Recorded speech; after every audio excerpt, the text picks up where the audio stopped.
عزیزان مکرم، برادران عزیز، محترم بزرگوں، دوستو، رمضان المبارک کے حوالے سے شروع رمضان سے مختلف حوالوں سے باتیں ہوتی رہی، مختلف مجالس میں، مختلف محفلوں میں ہم نے رمضان کے فضائل بھی سنے، رمضان کے مسائل کا بھی ہم نے بغور جائزہ لیا، اور بہت ساری رمضان کی رحمتیں، برکتوں کے بارے میں حدیث مبارکہ پڑھی، سنی، سنائی۔ ہم نے یہ بات بھی پڑھی کہ اللہ تعالیٰ اس رمضان المبارک میں ہر روزے کو افطاری کے وقت 10 لاکھ ان جہنمیوں سے جن پر جہنم واجب ہو چکی ہوتی ہے، وہ جہنم کے مستحق بنے ہوتے ہیں، اللہ تعالیٰ 10 ایسے گناہگاروں کو جہنم سے خلاصی نصیب کرتے ہیں۔ اور مزید ہم نے یہ بھی سنا کہ آخری شب جب رمضان المبارک کا آخری دن ہوتا ہے، اس آخری افطاری کو اس حساب سے، یعنی 10 لاکھ کے حساب سے روزمرہ جتنے قیدی جہنم سے رہا ہو چکے ہیں ان کا مجموعہ، یعنی اس مجموعے کے حساب سے اللہ تعالیٰ اس آخری شب کو، یعنی آخری افطاری کو، اللہ تعالیٰ اتنے ہی جہنمیوں کو جہنم سے نکال کر جنت میں داخل کرتے ہیں۔ اور لیلۃ القدر کے بارے میں بھی ہم سن رہے ہوتے ہیں کہ یہ وہ رات ہے کہ اللہ تعالیٰ کہ ہاں یہ 1000 مہینوں سے ان کے اعمال کا درجہ افضل ہے، اور اس کو اللہ تعالیٰ نے خاص فضیلت اور شرف بخشا ہے۔ اللہ تعالیٰ اپنے فرشتوں کو، جبرائیل علیہ السلام کو بھیجتے ہیں، اور اسی رات کو حکم ہوتا ہے جہاں کہیں بھی، جس صورت میں بھی میرے بندوں کو، ایمان گوہ مسلمانوں کو اور اللہ کے یاد کرنے والوں کو، کلمہ پڑھنے والوں کو، جہاں کہیں بھی ہو، جس صورت میں ہو، ذکر کرتا ہوا اٹھا ہو یا بیٹھا ہو، قیام کی حالت میں ہو یا قعود کی حالت میں ہو، سجدے کی حالت میں ہو، جس حالت میں بھی ہو، ان کے لیے بخشش لکھ دو، ان کے گناہوں کو اعمال نامے سے مٹا دو اور ان کو جنت کا مستحق قرار دو۔ نیز یہ بھی ہم نے سنا کہ اللہ کے نبی اس خاص موقع پر اور اس خاص موقع سے محروم رہنے والوں بدبختوں کے لیے ایک بد دعا پر، جس کو جبرائیل علیہ السلام اپنی زبان سے ادا کر رہے ہیں، اس پر آمین کہہ رہے ہیں۔ فرماتے ہیں کہ ہلاک ہو جائے، تباہ اور برباد ہو جائے وہ بندہ جو اس قیمتی گھڑیوں میں، ان قیمتی ساعات میں لیلۃ القدر بھی ملا، پہلا عشرہ بھی ملا، دوسرا اور تیسرا عشرہ بھی ملا، لیکن وہ اس سے مستفید نہ ہو سکا، تو اس کی بخشش نہ ہوئی۔ جبرائیل علیہ السلام بد دعا فرما رہے ہیں اور آپ علیہ السلام آمین فرما رہے ہیں۔ ان تمام حدیثوں کو دیکھا جائے اور سامنے رکھا جائے تو بالکل واضح بات نظر آتی ہے کہ اللہ تعالیٰ اس مہینے میں بندوں کو بخشنا چاہتے ہیں، اور اس مہینے میں خطاؤں کو معاف کرنا چاہتے ہیں۔ اس مہینے میں اللہ تعالیٰ اپنی عنایتوں اور بخششوں سے بندوں کو بہراور کرنا چاہتے ہیں۔ تو جب وہ بہانہ ڈھونڈ رہے ہیں اس مہینے میں، پھر بھی وہ بندہ جو مسلمان ہے، ایماندار ہے، پھر بھی اس معیار پر نہ اترے کہ رحمتوں کی بارشیں ہو، بہانہ ڈھونڈ رہا ہے اللہ کی رحمتیں، پھر بھی وہ عمل نہ ہو جس سے ہمارا مقصود حاصل ہو جائے، تو پھر بجا فرمایا یہ بد دعا ان لوگوں کے لیے مستحق ہے، وہ اس بد دعا کے کہ اتنی عنایات، کرم اور اللہ کی نعمتوں کے باوجود وہ اس سے مستفید نہ ہو سکے۔ پھر اللہ کے نبی نے جہاں فضائل بتائی، برکات، رحمتوں سے آگاہ کیا مسلمانوں کو، اپنی امتوں کو، وہاں پر اس خاص موقع پر چند ان بدبختوں کی فہرست بھی بتائی ہے جنہوں نے پہلا عشرہ بھی پایا، رمضان المبارک کا پورا مہینہ پایا، رحمت کا عشرہ بھی پایا، مغفرت والا عشرہ بھی پایا، اور دوزخ سے خلاصی اور نجات والا عشرہ بھی پایا، لیکن ان کی پھر بھی بخشش نہ ہوئی، حتیٰ کہ لیلۃ القدر بھی گزرا جہاں پر عام مجرموں کو عام معافی کا اعلان ہوتا ہے، اس موقع پر بھی وہ محروم رہ جاتے ہیں۔ اللہ کے نبی ان 4 بندوں کی فہرست بتا رہے ہیں، آگاہ کر رہے ہیں، اور یہ صرف بتانا مقصود نہیں ہوتا، امتیوں کو، مومنوں کے لیے یہ ایک لمحہ فکریہ ہوتا ہے کہ ہم سوچے سمجھے ان 4 بدبختوں جن کے اعمال بھی کیے، یہ نہیں کہ روزے نہیں رکھے، یہ نہیں کہ افطاری میں شریک نہیں ہوئے، اور یہ بھی نہیں کہ سحری سے محروم ہوئے،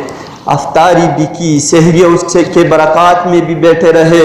روزے بھی رکھ کے رہے، تراویح میں بھی بڑھ چڑھ کر قرآن مجید سنتے رہے، باوجود اس کے لیلۃ القدر بھی گزرا اور ان کی بخشش نہ ہوئی۔ ایسے بدبختوں کے لیے اللہ کے نبی 4 بندوں کا انتخاب فرما رہے ہیں، غور سے سننے کی بات ہے، اور اگر ہو وہ عیوب، وہ خامیاں اپنے اندر، اپنے دل کے اندر، اپنے گھر میں، ماحول میں، تو فوراً ہی دور کرنی چاہیے، کیونکہ یہ وقت گزر رہا ہے اور یہ وقت آئندہ سال آئے گا، اور آئندہ سال کسی کو کیا علم کون ہے اور کون نہیں ہے۔ اللہ کے نبی پہلے جس بدبخت کا ذکر کر رہے ہیں کہ ان تمام نعمتوں، عنایتوں، بخششوں کے باوجود ان کی بخشش نہیں ہوتی، وہ ہے شارب الخمر، شراب کا عادی بنتا، نشہ آور چیزیں استعمال کرنے والا، جو دماغ کو بے عقلی کی طرف لگا لے، دماغ ختم کر دے، اس شارب الخمر مخمور کر دے، اور جب یہ دماغ کو ختم کر دیتی ہے نشہ آور چیزیں، تو پھر حیوانی صفات آ جاتی ہے، پھر درندوں والے احوال اس کے اندر پیدا ہو جاتے ہیں، کیونکہ درندوں میں یا انسان اور باقی مخلوقات میں تو فرق ہی اللہ تعالیٰ نے اسی عقل کے ذریعے رکھا ہے،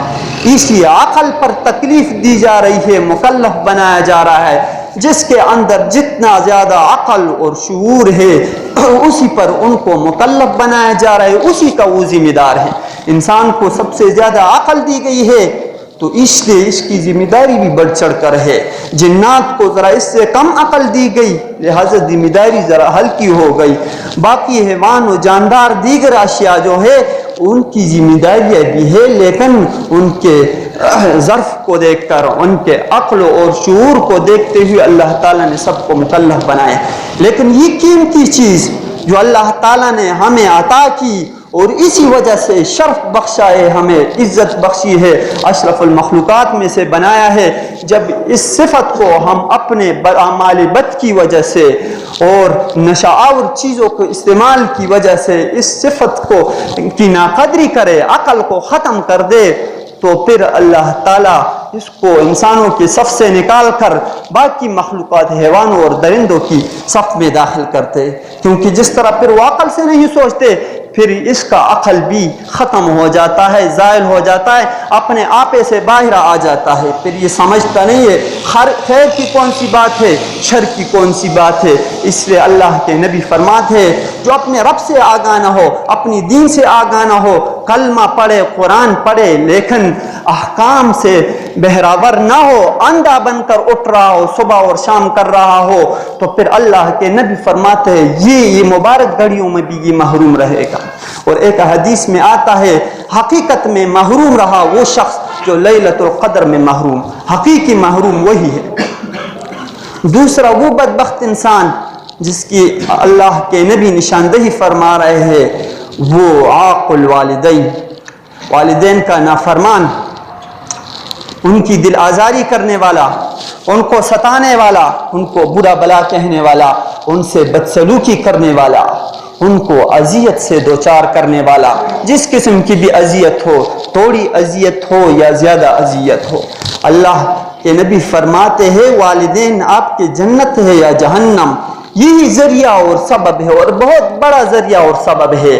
اور اتنا بڑا سرمایہ ہے جن کے والدین زندہ ہے جن کے آباء و اجداد زندہ ہے قدر کرنے کی ضرورت ہے. اس سے بڑھ کر نجات کا ذریعہ اگر آپ دیکھو تو نظر نہیں آئے گا. اس لحاظ سے بھی یہ ایک ہی ذریعہ ہے. دنیا میں دولتیں مل جائے گی, سرمایہ مل جائے گا, سب کچھ مل جائے گا, لیکن یہ دولت جب چھین جائے تو پھر لاکھ کوشش کرو, ہزاروں جتن کرو, لیکن یہ پھر ہاتھ نہیں آتے, پھر چلے گئے. تو یہ ایک سرمایہ ہے. اس سرمایہ کے ذریعے آپ دنیا کے سرمایہ کا بھی ڈھیر لگا سکتے ہو اور آخرت کے سرمایہ میں بھی بڑھ چڑھ کر حصہ. یہ صرف دنیاوی سرمایہ نہیں ہے. اور یاد رکھنے کی بات ہے کہ اللہ تعالیٰ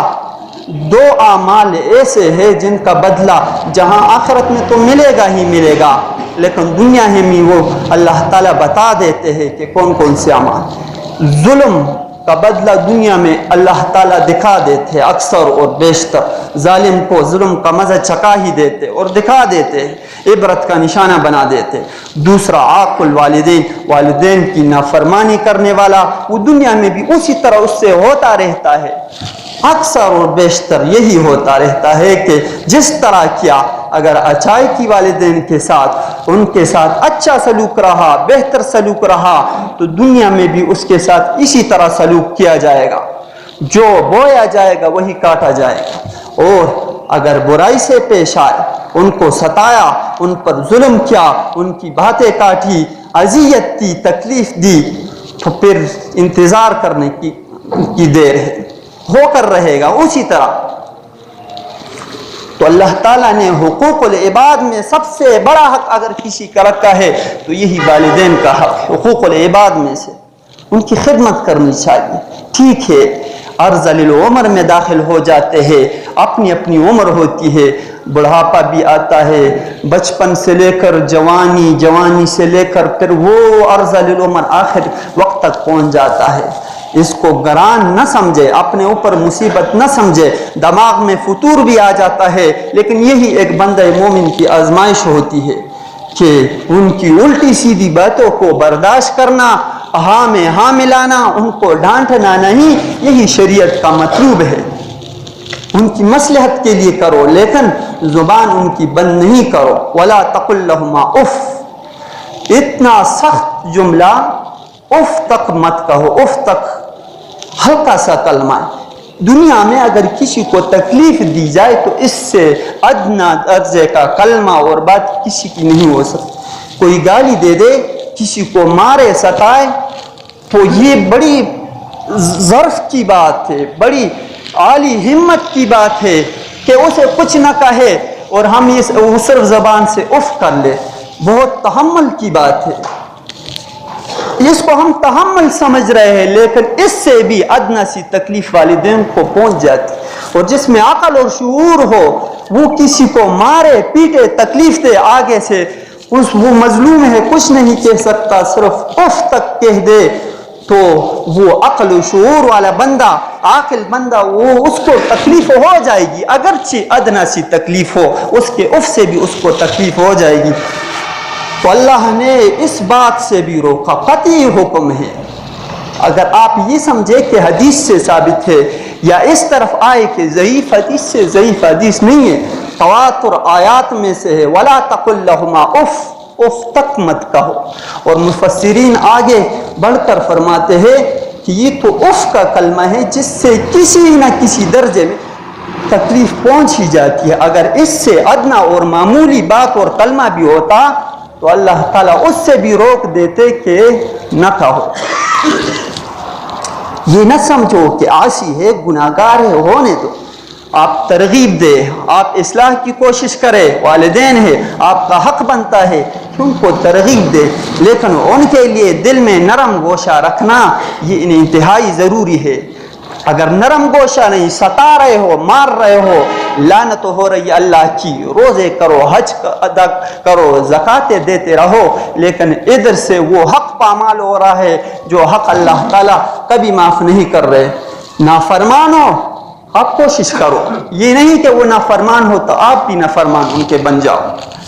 اللہ تعالیٰ خود فرما رہے ہیں وَإِن جَاهَدَاكَ عَلَىٰ أَن تُشْرِكَ بِي مَا لَيْسَ لَكَ بِهِ عِلْمٌ فَلَا تُطِعْهُمَا. کافر ہے, مشرک ہے, عام نافرمان تو چھوڑو, مسلمان نافرمان تو بڑی بات ہے,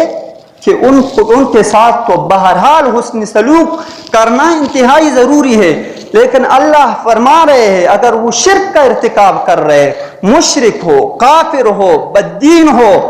نافرمان ہو، اللہ کا باغی ہو، اور اس صورت میں خود تو ہے ہی ہے، آپ کو مجبور کر رہے ہیں کہ آپ بھی کفر اختیار کرو، وہ بات ان کی ماننی نہیں ہے۔ بس اوقات بات غیرت کی ہوتی ہے، ایمانی غیرت کی ہوتی ہے، ادھر ایمان کی غیرت کا ثبوت دینا ضروری ہوتا ہے۔ لا طاعت لمخلوق فی معصیت الخالق، گناہ جب ہو رہا ہو، اللہ کی نافرمانی ہو رہی ہو، خالق کے بات کو کاٹ اور توڑا جا رہا ہو، اس وقت ایمان کا ثبوت دینا یہ ہر مومن کی ذمہ داری ہے۔ ان کی بات چاہے والدین ہو، بھائی ہو، رشتہ دار ہو، ایسا اکثر ہوتا ہے کہ کوئی رسم و رواج ہے اس میں شریک نہیں ہو رہا بندہ، اللہ سے ڈر رہا ہے، خوف ہو رہا ہے، والدین ناراض، بھائی ناراض، گھر والے ناراض، یہ بڑے ظرف کی بات ہے، ایمانی غیرت کی بات ہے کہ آپ دین پر ثابت قدم رہے، حسن سلوک اپنی جگہ پر، اخلاق اپنی جگہ پر، اچھا برتاؤ اپنی جگہ پر، لیکن ایمان کا ثبوت دینا یہ ایمانداروں کے لیے ضروری ہے۔ تو ایسے موقع پر اللہ فرما رہے کہ آپ کو خود تو مشرک ہے، کافر ہے، آپ کو مجبور کر رہے ہیں، لیکن خندہ پیشانی سے ان کے ساتھ رویہ کرنا اور اچھے سلوک کا برتاؤ کرنا ان سے یہ اس وقت بھی ضروری ہے۔ وَإِن جَاهَدَاكَ عَلَىٰ أَن تُشْرِكَ بِي مَا لَيْسَ لَكَ بِهِ عِلْمٌ فَلَا تُطِعْهُمَا، اطاعت نہیں کرو ان کی، مشرک بات نہ مانو، مشرک کی جو گناہ کے کام کا وہ بتا رہے، اصرار کر رہے، نہ مانو، لیکن دنیاوی معاملات میں ان سے پھر بھی حسن سلوک کا حکم دیا گیا ہے۔ لہذا یہ قیمتی سرمایہ ہے اور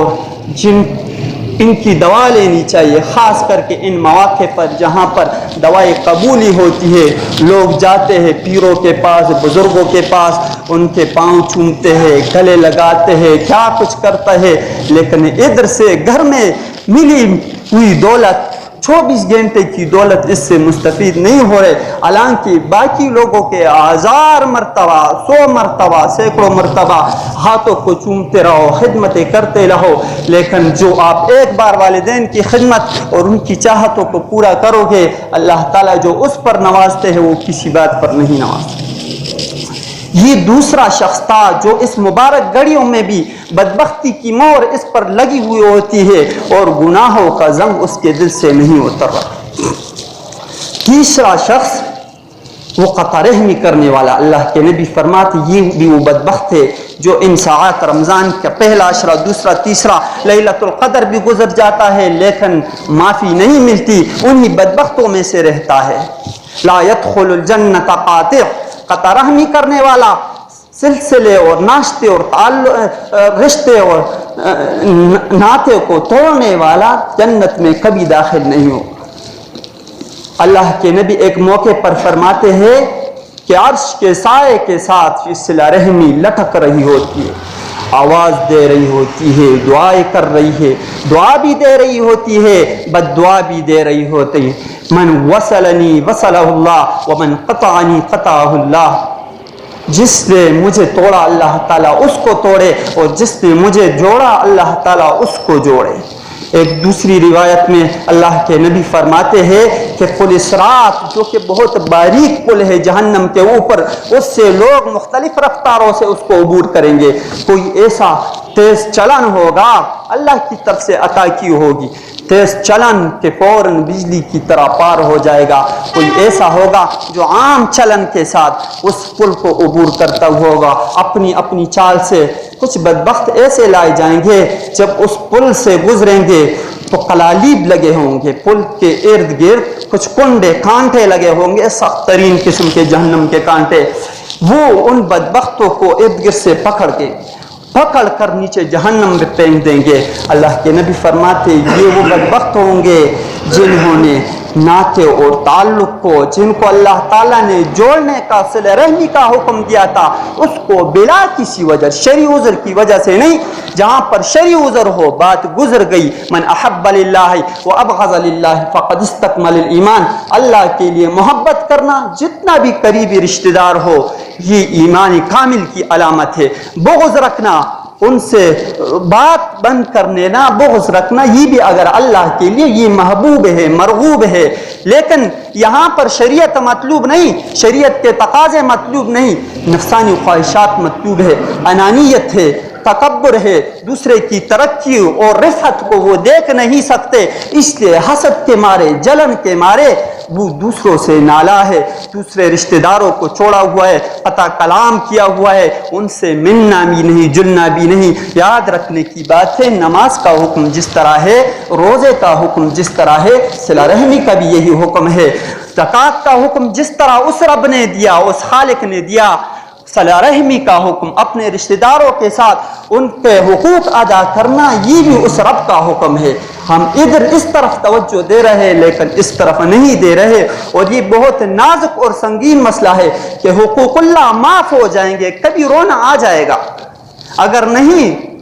تو کچھ نہ کچھ ندامت کسی تکلیف کے موقع پر اللہ سے ہو ہی جائے گی، اللہ سے معافی بندہ مانگ ہی لے گا کسی نہ کسی صورت میں۔ لیکن حقوق العباد کا مسئلہ جب تک اس کے پاس نہیں جاؤ گے، حقوق اللہ تو یہ کمرے میں بند ہو، ندامت ہو گئی، آنسو بہائے تو معاملہ نمٹ گیا، ختم ہو گیا، اللہ راضی ہو گئے، وہ تو انتظار کر رہے ہوتے ہیں۔ لیکن حقوق العباد جب تک جاؤ گے نہ ہوئی، حقوقی مالی ہے یا دوسرے حقوق ہے، قولی حقوق ہے، وہ جب تک اس کی ادائیگی نہیں ہوگی، جب ادائیگی کی صورت ہو، اور جب معذرت اور معافی کی اگر صورت ہو، معافی نہیں مانگی جائے گی، اس وقت تک وہ معاف نہیں ہوگا۔ اور پھر رشتہ داروں کا مسئلہ، ان کا تو قریبی حق ہے، زیادہ حق ہے، شدید حق ہے۔ ایسا بھی دیکھنے میں آیا ہے کہ بعض لوگ قسمیں کھا لیتے ہیں۔ یہ حدیث غور میں رہے کہ ان ناطے اور رشتوں کو توڑنے والے کی معافی اس صورت میں بھی، روزہ بھی گزر جائے، عید کی مبارک رات اور دن کی گھڑیاں بھی گزر جاتی ہے، اس کی بخشش نہیں ہوتی۔ ایسے لوگ ہیں جو معافی جو کہتے ہیں، قسمیں کھا لیتے ہیں کہ نہیں ملیں گا، قسمیں کھا، اللہ کی قسم میں فلاں کے گھر پر نہیں جاؤں گا، ان کو دیکھیں گے ہی نہیں، ان سے ملوں گا ہی نہیں، بات چیت ہی نہیں کروں، طلاقوں تک کر لیتے ہیں کہ مجھ پر طلاق ہو اگر میں ان کے گھر میں قدم رکھ، گویا کہ یہ قسم کھا رہا ہے اور کوئی بات نہیں، یہ قسم اس بات کی کھا رہا ہے کہ اللہ کی قسم، الیاذ باللہ میں جنت میں نہیں جاؤں گا، مجھے اللہ کی ضرورت ہی نہیں ہے، در پردہ یہ کہہ رہا ہے۔ تو یہ انانیت کا بت ہے، فخر و مباحات کا بت ہے۔ جب تک یہ تکبر اور انانیت کا بت پاش نہیں کرو گے، جنت کے دروازے کھلیں گے نہیں، شرط یہی ہے۔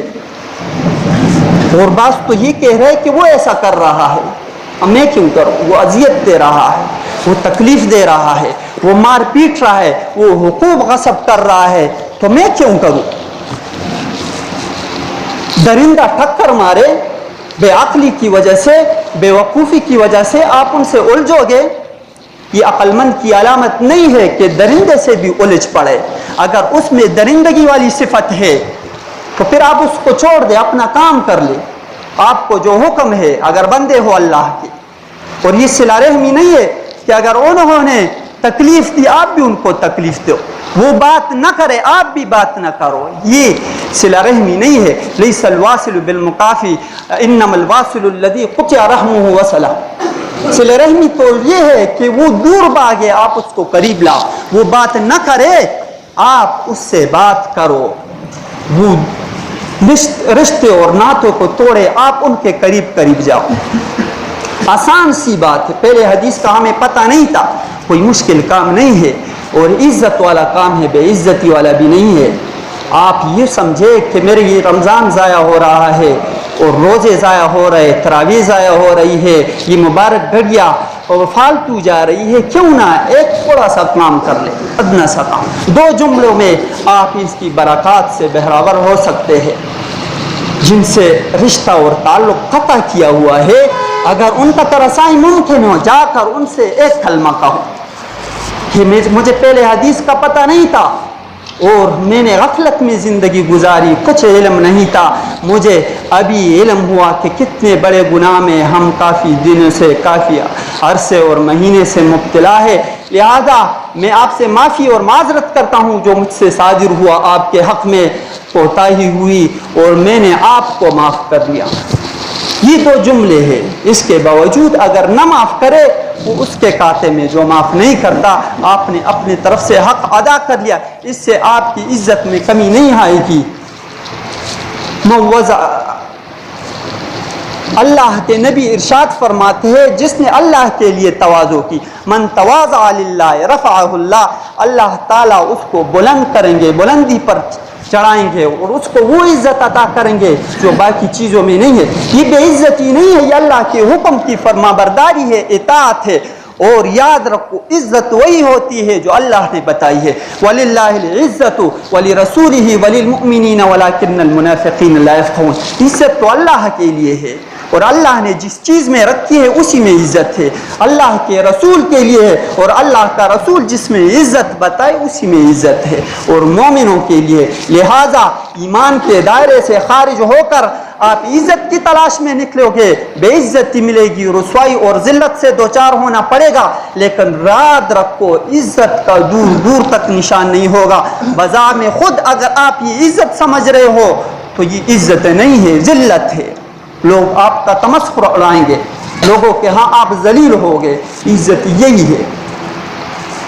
تو یہ آسان سا کام ہے۔ لہذا چند وقت رہ گیا، دن رہ گئے ہیں، تو اپنے اعمال کو جو کیا ہے، تراویح بھی پڑھی ہے اور روزے بھی رکھتے ہیں، نفلی عبادات بھی پڑھی ہے، گناہوں سے بھی بچے ہیں، تو اس خاص موقع پر اس کام کو بھی یعنی حقوق العباد کی رعایت رکھی جائے۔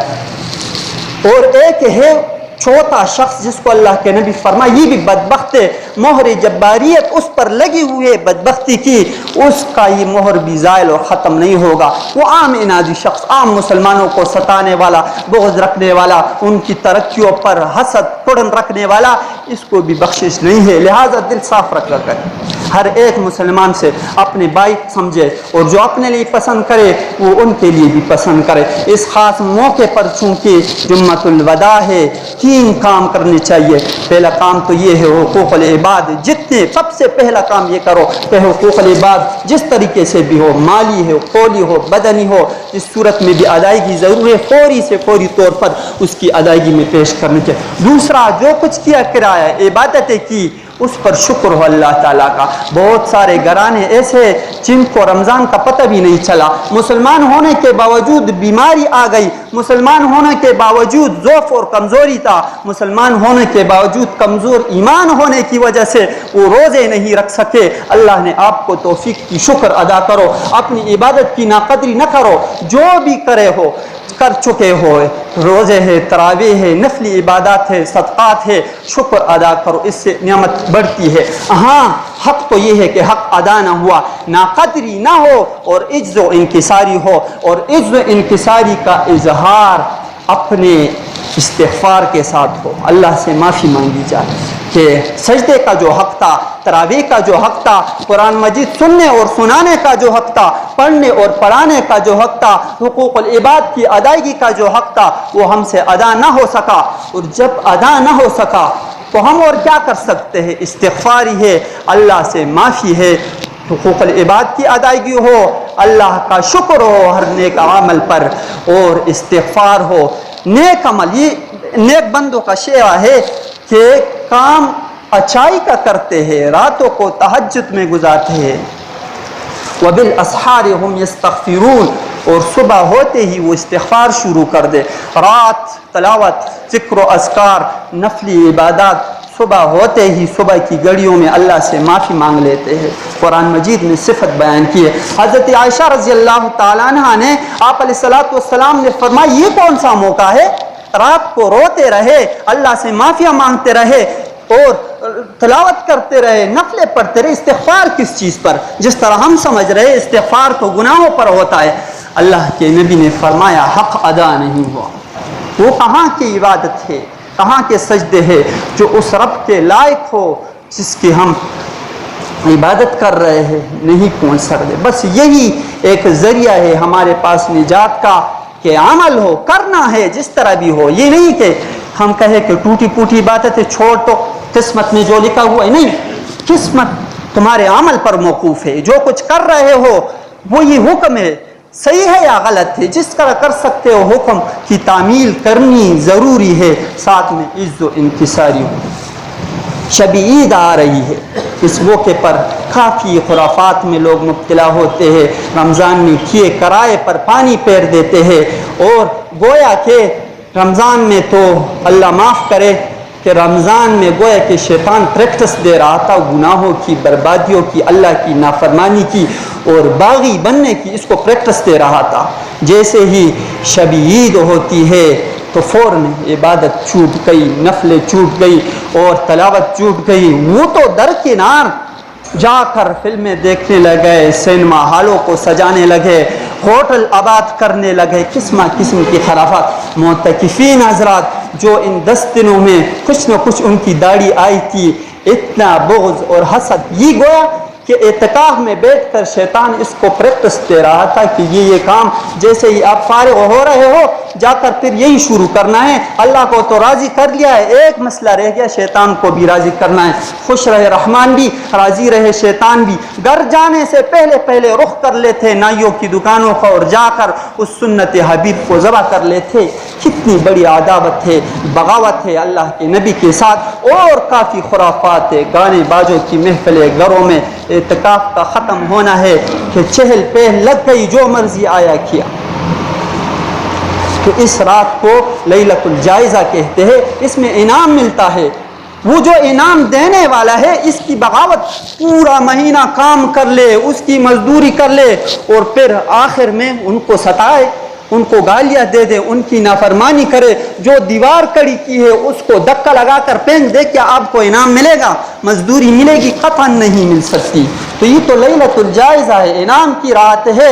اس میں انعام حاصل کرنے کا موقع ہے، ایوارڈ حاصل کرنے کا موقع ہے، لہٰذا اس کو قیمتی بنایا جائے۔ اور اللہ کے نبی فرماتے ہیں یہ ان راتوں میں سے ہے جو اس کو آباد کرے گا، زندہ رکھے گا، اللہ تعالیٰ کا بدلہ جنت کے سوا اور کچھ نہیں۔